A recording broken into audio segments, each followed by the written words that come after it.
কিন্তু in the name of July সনদ বা জুলাই চেতনা। আওয়ামী লীগের সাথে কোনো তফাৎ আছে? উত্তর হলো না, কোনো তফাৎ নেই। ৭১-এর নামে আওয়ামী লীগ এই ৭১ বিরোধী রাজনীতি শুরু করছিল। ১৭-১৮ বছর আমরা এটাই দেখছি, একই জিনিস। ৫ আগস্টের পরে আমরা কি বললাম? আমরা বললাম যে রাষ্ট্র হবে ভ্যালু বেজ, ইডিওলজি থাকবে সমাজে। আপনি একটা মুসলিম সেন্টিমেন্টের রাজনীতি করেন in the name of Islam. ইসলামের সাথে এটা দূরতম কোনো সম্পর্ক নেই, কারণ ইসলামের একমাত্র প্রতিনিধিত্ব আপনি করেন না। আপনার সাথে মধুই ইসলামের সম্পর্ক আছে, মদিনার ইসলামের কোনো সম্পর্ক নাই। আজকে মাওলানা মালেক হুজুর বায়তুল মোকাররমের সম্মানিত খতিব, ওনার মতো আলেম সারা দুনিয়াতে বিরল, সারা দুনিয়াতে বিরল বলতেছি। উনি ওনার বই মিশরের বই মেলাতে এইবারও বেস্ট সেলিং ছিল, সারা দুনিয়ার সম্মানিত, কিন্তু খুব সাধারণ থাকে, ওরকম আওয়াজ নেই যেহেতু ভাইরাল হয় না।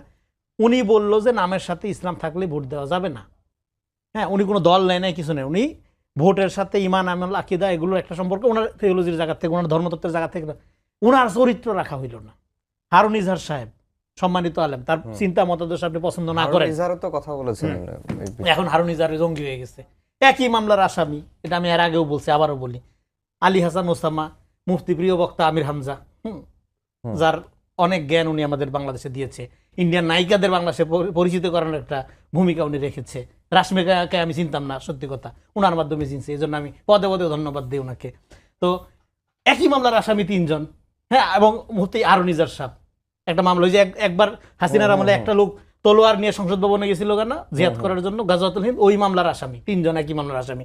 এবার আলী হাসান ওসামা চলে গেল জামাতে, আর উনি তো জামাতের এমপি হয়ে গেল, জঙ্গি হয়ে গেল হারুন ইজহার। এটা কি সায়েন্স?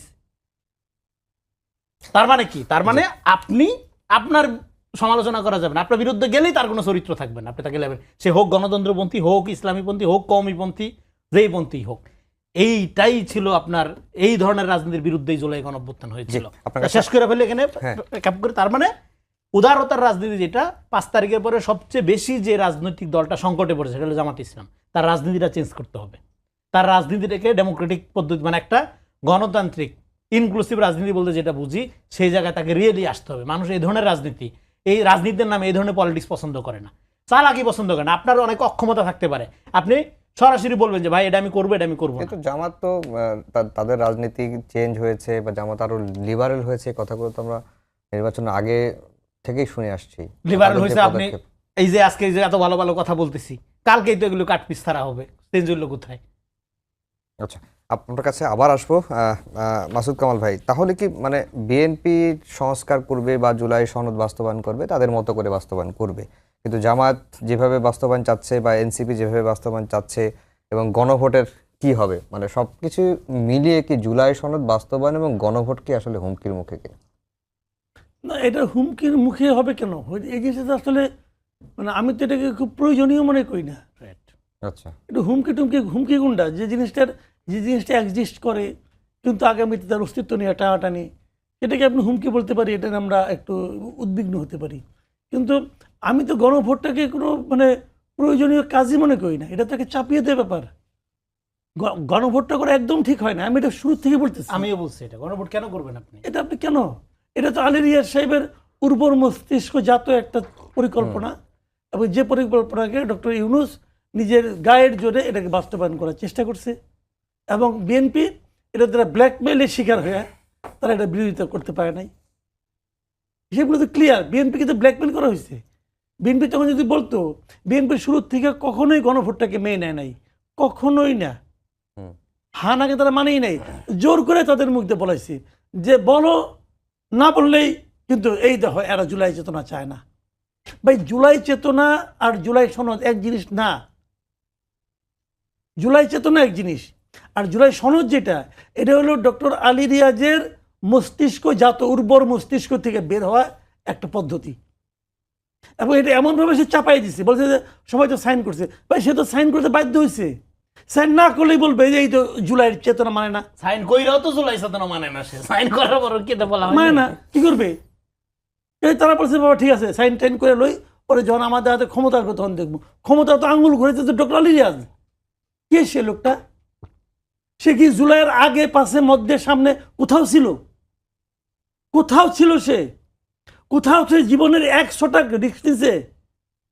আমেরিকায় বসে বসে জ্ঞানের কথা কয়। থাকে দেশে, এখন আছে দেশে আছে, কই সে আমাকে জ্ঞান দিতে আসছে?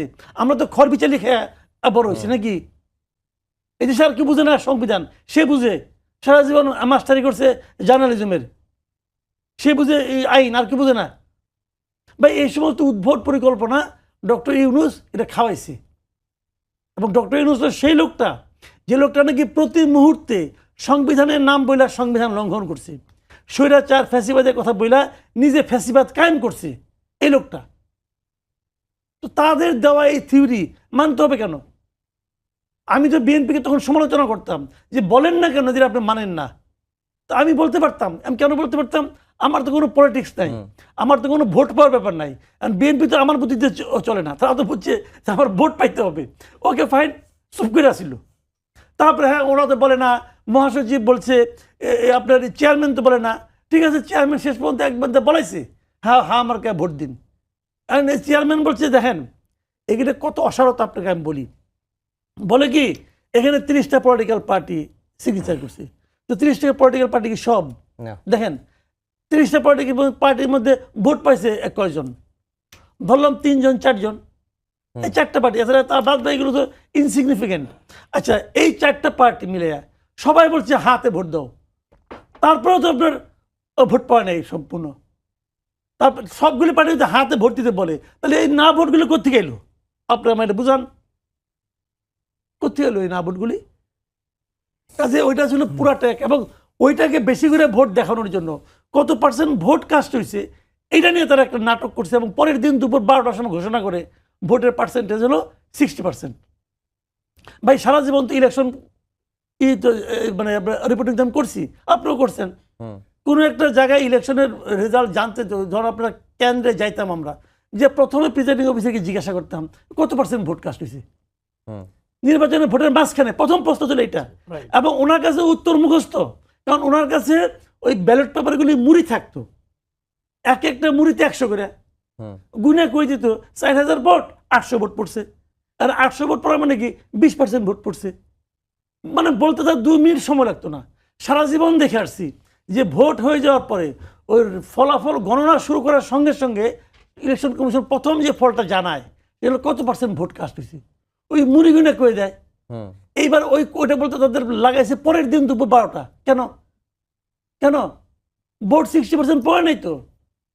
আচ্ছা, ওই এই হানা ভোটের সংখ্যাটাকে বাড়াই দেখানোর জন্য তার হিসাব নিকাশ করছে, কত বাড়ামু কত কমামু, কোথায় বাড়ামু কোথায় কমামু, এই ইকুয়েশন করার জন্য পরের দিন পর্যন্ত অঙ্ক করছে।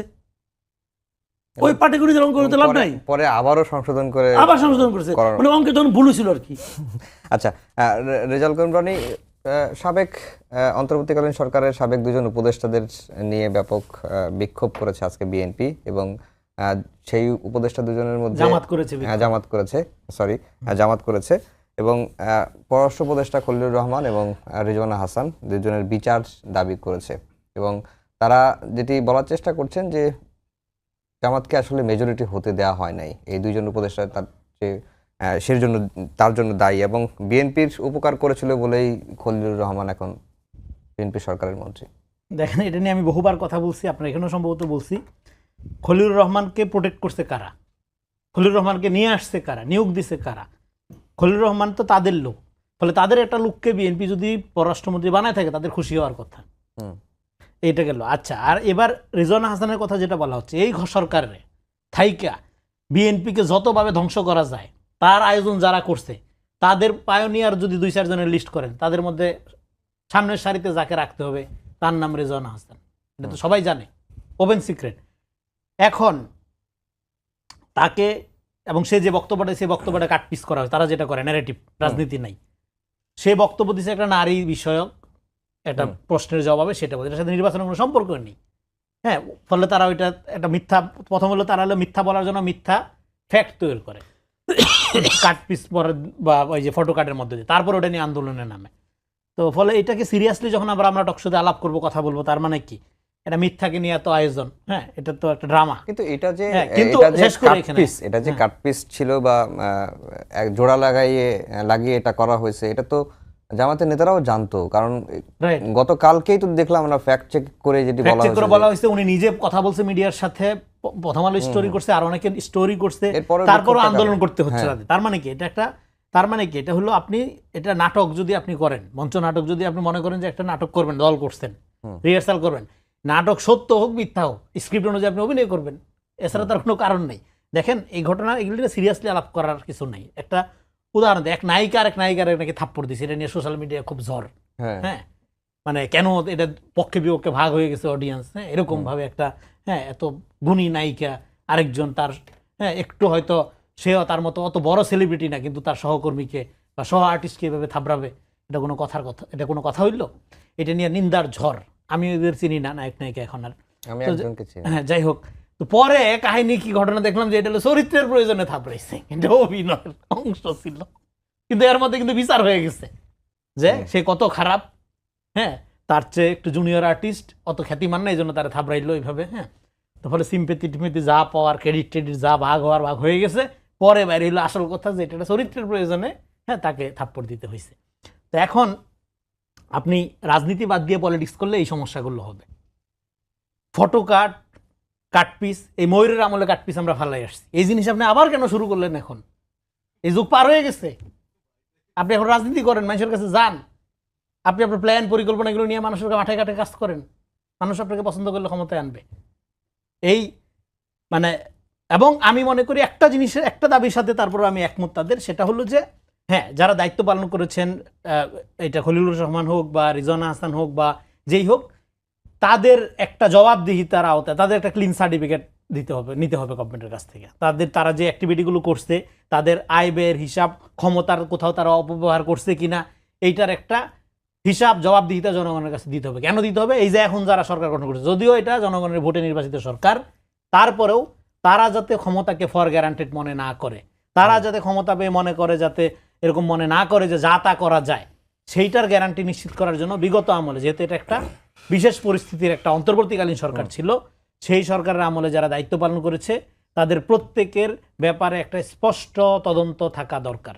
জি, মাসুদ কামাল ভাই, এই যে শেষের দিকে রনি ভাই যেটা বললেন যে অন্তর্বর্তীকালীন সরকারে যারা ছিলেন, এই উপদেষ্টারা ছিলেন, তাদের একটা ক্লিন সার্টিফিকেট বা জবাবদিহি থাকা উচিত এবং এই সরকারের কাছে সেটি দেওয়া উচিত জনগণের কাছে পরিষ্কার হওয়ার জন্য, আপনার কাছে কি তাই মনে হয়? অবশ্যই, খালি এটা না, এটাকে নিয়মে পরিণত করা উচিত। যখন যে ক্ষমতায় থাকবে, যখন যে রাষ্ট্রের নীতি নির্ধারণী অবস্থানে থাকবে, যখন যে কোনো রাষ্ট্রের লাভজনক পদে থাকবে, তাদের সবাই যখন তারা ক্ষমতা ছাড়বে, তাদের সকলেরই তাদের কর্মকাণ্ডের, কর্মকালের একটা জবাবদিহিতা নিশ্চিত করা উচিত, করে তারপর তাদেরকে ক্লিন চিট দেওয়া উচিত। তা না হলে হয় কি, এটা তো আমি আগেও বলে এসেছি, এটা আমি মনে করেন এটা ক্ষমতায় থাকতেও আমি বলছি যে প্রত্যেকের পাসপোর্ট সিজ করা হোক, কারণ তারা যেন বিদেশ চলে যেতে না পারে। এদের সবাইকে তো আমি সন্দেহ করি, সবাইকে, ইনক্লুডিং ডক্টর ইউনূস, তাকেও আমি সন্দেহ করি। এবং তাদের প্রত্যেকটা কর্মকাণ্ডে চুলচেরা বিচার করতে হবে। ওই চেয়ারে বসছেন মানে আপনি স্বরাজ পেয়ে গেছেন তা না, ওই চেয়ারে আপনি বসছেন আমার জনগণের সেবা করার জন্য। সেই সেবা করার ক্ষেত্রে আপনি দুর্নীতি করছেন কিন্তু এটা পরে আলাপ, তার আগের আলাপ হলো সেবা করার ক্ষেত্রে আপনি ঠিক মতো কাজটা করছেন কিনা, এটা আগে আমাকে জানতে হবে। ওই জিনিসটাকে চুলচেরা বিশ্লেষণ করে তারপর তাদের হাতে পাসপোর্ট ফেরত দিতে হবে যে আপনি এখন বিদেশ যান। ডক্টর ইউনূস সে কি জাপানে গেছিল নাকি? যে যাওয়ার কথা ছিল না, এখনো দেশে আছে। ওটা যাওয়া বন্ধ করতে হবে, কারণ তারা অনেক অন্যায় করেছে। আমি তো মনে করি ডক্টর ইউনূস নিজে একটা ফ্যাসিবাদী শাসন সেই যে সে কায়েম করছিল, এগুলি প্রত্যেকটা জিনিসের বিচার করতে হবে। এই যে কথাটা দেখেন, আমি একটা কথা বলি, যে কথাটা রনি বললেন যে রিজওয়ানা হাসান পুরো সময়টা যে উপদেষ্টারা জামাতকে এবং মৌলবাদী গোষ্ঠীকে সুযোগ সুবিধা দিয়েছে, সাপোর্ট করেছে, তার মধ্যে রিজওয়ানা হাসান একজন। বললেন না এখানে জামাত আজকে কি বলতেছে যে রিজওয়ানা হাসান বিএনপির পক্ষে কথা বলছে, এটা তার কথায় প্রমাণিত হয়। আচ্ছা, রিজওয়ানা হাসানের একটা কথা দ্বারা জামাত বলতেছে সে বিএনপির পক্ষে ছিল, এবং এইটা বিএনপির পক্ষে ছিল বলে জামাত এখন কি করতেছে, আন্দোলনের একটা ইস্যু পাইছে। আর আমি যদি জিনিসটাকে একটু ঘুরে বলি, জামাতের হাতে আন্দোলনের ইস্যুটা তুলে দেওয়ার জন্য রিজওয়ানা হাসান এই কথাটা বলছে, আপনি কি বলবেন? তাহলে সে আবারও সে কিন্তু ওর দিকে চলে আসে জামাত বিরোধিতার নামে জামাতকে হেল্প করছে। আমি জামাতকে হেল্প করলে আমার কোনো আপত্তি নাই, জামাতকে সে হেল্প করতে পারে, সে জামাত করে, সে গুপ্ত হইতেই পারে, আমার কোনো আপত্তি নাই। গুপ্ত তো অনেক লোকই ছিল, উনি থাকলে অসুবিধাটা কি, উনি হইতেই পারে হোক গুপ্ত। কিন্তু যেটা তিনি বলেননি সেই ইস্যুতে আন্দোলন হচ্ছে, কি বলেননি উনি? এবং তার যে বক্তব্যটা যেটি ছিল সেটি নারীদের কেন্দ্র করে বক্তব্যটি ছিল, তো কি হয়েছে? সেটাকেই নির্বাচনের সঙ্গে মিলিয়ে হতেই পারে, এটাকে আপনি ওটা আবার খণ্ডিতভাবে উপস্থাপন করা হয়েছে। পড়েন একবার। সেটা তিনি বলছেন যে নারীর প্রতি উগ্রবাদ বিষয়ে দেয়া বক্তব্য খণ্ডিতভাবে প্রচার করা হয়েছে, এটি তিনি বলছেন। তিনি বলছেন যে তার এই বক্তব্যের সঙ্গে নির্বাচনের প্রসঙ্গ যুক্ত করে বিভ্রান্তি না ছড়ানো তার হয়েছে। বক্তব্য শুনে কিনা উনি কি কথা উচ্চারণ করছিলেন ইন্টারভিউ, উনি যেটি বলেছেন, ওটা পড়তে পারলে উনি যেটা বলছেন, যারা কটূক্তি করেছেন তাদের বিষয়ে নারী সমাজ যেমন, মানে প্রশ্ন উপস্থাপকের প্রশ্ন থেকে আমি শুরু করি। উপস্থাপকের প্রশ্ন ছিল মাজারে হামলা, বাউলদের উপর নির্যাতন এবং নারীদের নিয়ে কটূক্তির বিষয়গুলো তিনি কিভাবে দেখছেন। এ ধরনের ঘটনার ক্ষেত্রে অনেকেই উগ্রপন্থীদের সুযোগ দেওয়ার অভিযোগ তুলেছেন, এই কথাও প্রশ্নে উল্লেখ করা হয়। এটা উপস্থাপক প্রশ্ন। তিনি উত্তর দিচ্ছেন যে যারা কটূক্তি করেছে তাদের বিষয়ে নারী সমাজ যেমন প্রতিবাদ করেছে, লিগ্যাল নোটিশ দিয়েছে, সরকারও কথা বলেছে, ফলে তারা ক্ষমা চেয়েছে। সেই সব কটূক্তি করা উগ্রবাদী শক্তি যেন মেইন স্ট্রিমে না হয় সেটার বিষয়ে আমাদের নারী সমাজ কাজ করতে হবে। আমি বলেছি নারী সমাজ সেসব কটূক্তি করা শক্তিকে মেইন স্ট্রিম হতে দেয়নি। নারী সমাজ কথাটা বলেন, এটা আপনি ওনার ব্যাখ্যা, ওনার পরের ব্যাখ্যা। আচ্ছা, ওনার মূল এটা আমি পড়েছি। উনি বলেছেন যে আমরা তাদেরকে মেইন স্ট্রিমে আসতে দেইনি, আমরা তাদেরকে মেইন স্ট্রিমে আসতে দেয়নি, কিন্তু তারা বিরোধিতার অবস্থা আছে। মানে পরিষ্কার বোঝা যাচ্ছে তারা, উনি জামাতকে ইঙ্গিত করেন, জামাত বিরোধিতার জায়গায় আছে, কিন্তু জামাত মূল সরকার আসতে পারেনি। উনি বলেছেন এটা ওনারা দেননি। এই দেওয়া না দেওয়ার কোনো এখতিয়ার তো ওনাদের ছিল না। ওনারা তো একটা নির্বাচন পরিচালনা করবেন একদম নিরপেক্ষভাবে। নিরপেক্ষ জিনিসটা কি আমি আপনি আরো ক্লিয়ার করে বলি। ধরেন এই মধ্যে, এই ইলেকশনের মধ্যে অনেকগুলো দল ছিল যা নাকি ইসলামপন্থী উগ্র দল, আমি ধরে নিলাম আছে, তারও আপনার পছন্দ হয় না। যতক্ষণ আপনি সরকারে আছেন ততক্ষণ আপনি উগ্র দল যেটা আছে, যেহেতু তাদের দলটাকে নির্বাচন কমিশন রেজিস্ট্রেশন দিয়েছে, আপনি কিন্তু দলটা বিরোধিতা করতে পারবেন না। তাহলে তারা আপনি সরকারের নিরপেক্ষ থাকলো না। যদি জনগণ তাদেরকে বিরোধিতা করে, ওকে ফাইন, জনগণ তাদের ভোট দেয় না, তারা একটা আসলে পায় না, ধরলাম হয়ে গেল। কিন্তু তাদেরকে আমি আসতে দেই না, আমরা মানে কি উপদেষ্টারা, উনি নারী সমাজের প্রতিনিধিত্ব করেন না, এটা বলে লাভ নাই। আল্লাহ তারা নারী বানাইছে, কিন্তু ক্ষমতায় আসার পর উনি নারীদের জন্য কিচ্ছু করেন নাই। বরঞ্চ নারীদের যখন বেজ্জতি করা হয়েছে তখন ওরা চুপ করেছিলেন। উনি নারী সমাজে যখন আমরা বলেন তখন নারী হিসেবে বলেন না, উনি যখন আমরা বলেন তখন উপদেষ্টা হিসেবে বলেন, ওই সরকারের উপদেষ্টা হিসেবে বলেন। কাজে ওনারা আসতে দেন নাই। এই যে আমরা আসতে, সরকারের কেউ যদি বলে আমরা আসতে দেইনি অমুককে, যেই হোক সেটা বিএনপি, জামাত, ইসলামী আন্দোলন, যেই হোক, এই আসতে দেইনি এই কথাটা বলার মাধ্যমে উনি ওনার নিরপেক্ষতাকে নষ্ট করেছেন। এবং এটা বলার মাধ্যমে ওনারা এখন যারা আন্দোলন করতেছে তাদের হাতে একটা মানে রসগোল্লা টাইপের ইস্যু তুলে দিয়েছেন, যে তোমরা এখন আমার বিরুদ্ধে বলো যে আমরা আসতে দেই নেই, তার মানে আমরা বিএনপিকে আনছি। আমার হাতে 5 মিনিট সময় আছে। রাষ্ট্রপতি জয় বাংলা বলতেন, তিনি আজকে জিন্দাবাদ বলেছেন, এটাকে শুধু স্লোগানের পরিবর্তন নাকি ভিন্ন বার্তা দেয়, একজন দর্শক জানতে চেয়েছে। কোনো পরিবর্তন নাই। রাষ্ট্রপতি একটা ব্যক্তি না, এখন রাষ্ট্রপতি একটা প্রতিষ্ঠান আকারে ফাংশন করতে। এখানে আমারে বসাই দিল, আমি একই জিনিস করতাম, আপনারা বসাইলে একই জিনিস করতেন, রুটিন ওয়ার্ক করতেছে। সো এইটাকে ব্যক্তির চিন্তার পরিবর্তন হয়ে গেছে এটা মনে করার কোনো কারণ নাই। উনি যেমন ছিলেন, ওনার রাজনৈতিক বিশ্বাস, ইমান, আকিদা যেরকম ছিল ওরকমই আছে। জাস্ট দায়িত্বের কারণে এখন উনি আগে যেরকম দায়িত্ব ছিল সেরকম করছে, এখন নতুন যে রোল সেই রোল প্লে করতেছে। এটার মধ্যে ওনার রাজনৈতিক ইচ্ছা চিন্তার পরিবর্তন হয়ে গেছে বিশাল, এরকম মনে করার কোনো কারণ নেই। এটা একটা। আর যেখানে আলাপটা আসলো দেখেন রেজওয়ানা হাসানকে নিয়ে, আমি বলছিলাম সোশ্যাল পারসেপশনের কথা। যারা গভর্নমেন্ট, তখন ওনারা যে গভর্নমেন্টে ছিলেন তখন ওনাদেরকে, ওনাদের 5 বছর 10 বছর চাই যে প্রকল্প, সেই প্রকল্প বাস্তবায়ন করার জন্য একটা পলিটিক্যাল প্রক্সি হিসাবে এই এনসিপি জামাতেদেরকে ব্যবহার করা হচ্ছিল। এবং তখন তারা এই উপদেষ্টাদেরকে নিজেদের শক্তি বা নিজেদের লোক হিসেবেই তারা এই সমর্থন জুগিয়েছে সরকারে থাকা অবস্থায় তাদের। এটা বলতেছি আমি একটা পপুলার পারসেপশনের কথা। আমি কি মনে করি সেটা হলো অন্য জিনিস। আমি কি মনে করি সেটা এখন বলতে চাই, সেটা হলো সরকারের ভেতর সরকার ছিল, সরকারের ভেতর কনস্পিরেসি ছিল, সরকারের ভেতর, এটা আমরা বহুবার, আপনার বহুবার আমি আলাপ করছি যে এখানে নির্বাচনবিহীন ক্ষমতা, ভোটবিহীন ক্ষমতা, হামিদ কারজাই মডেল সরকার আনার একটা চেষ্টা ছিল। নির্বাচন এত দেরিতে হওয়ার তো কথা ছিল না, এতদিন তো আমাদের সাফার করার কথা ছিল না এই 17-18 মাস ধরে। হ্যাঁ, এতে করে তো আমাদের ইকোনমিক্যাল ইন্ডেক্স নিচে নামছে, অস্থিরতা বাড়ছে, অনেক ধরনের সমস্যা সমাজে তৈরি হয়েছে। তো ফলে এটা বাংলাদেশের জনগণের কৃতিত্ব যে এখানে তারা একটা নির্বাচনী ব্যবস্থার মধ্যে দিয়ে এরকম একটা সরকারের ক্ষমতায় নিয়ে আসছে। এটা টোটালি জনগণের কৃতিত্ব। বিএনপিও কতগুলো জায়গায় খাপছাড়া আচরণ করছে। তো ফলে এখন যেখানে ক্ষমতা থাকবে সেখানেই কনস্পিরেসি থাকবে। হ্যাঁ, where is power there is conspiracy. এবং যারা ক্ষমতায় থাকে তারা এটা যাইনেই ক্ষমতায় থাকে, এবং তারা জানে কিভাবে কনস্পিরেসিকে রিব্যাটেল করতে হয়, কিভাবে ডিল করতে হয়। এখন বিএনপি এই বিষয়টাকে যে পাত্তা দিচ্ছে না, এই যে ধরনের জামাতের আন্দোলন, রেজওয়ান হাসানকে নিয়ে কথাবার্তা বা খলিলুর সাহেবকে নিয়ে তাদের যে আপত্তি, বিএনপি কিন্তু এটা এন্টারটেইন করছে না, করার কোনো কারণ নাই, কারণ এর মধ্যে কোনো পলিটিক্স নেই। হ্যাঁ, এখানে কামাল ভাই যেটা খুব গুরুত্বপূর্ণ আলাপ করছে যে এইটাও যে তাদের একটা কাউন্টার স্ট্র্যাটেজির অংশ না, এটা আপনি কিভাবে নিশ্চিত হচ্ছেন? যে তারা বেসিক্যালি যেহেতু বিএনপির সাথে তারা কি করছে, বিএনপিকে তারা কি দৃষ্টিভঙ্গিতে দেখে, এটা তো বিএনপি এক্সপিরিয়েন্স করছে। মুখে আপনি কি বলেন এটার চেয়ে গুরুত্বপূর্ণ আপনি আমার সাথে কি আচরণ করেন। ওনারা মুখে কি বলতেছে, সেই বক্তব্য কতটা কাটপিছ হয়ে প্রচার হচ্ছে অসুবিধা নাই, সেটা তো রাজনীতি। এখন তো রাজনীতি আর ইয়াতে নেই।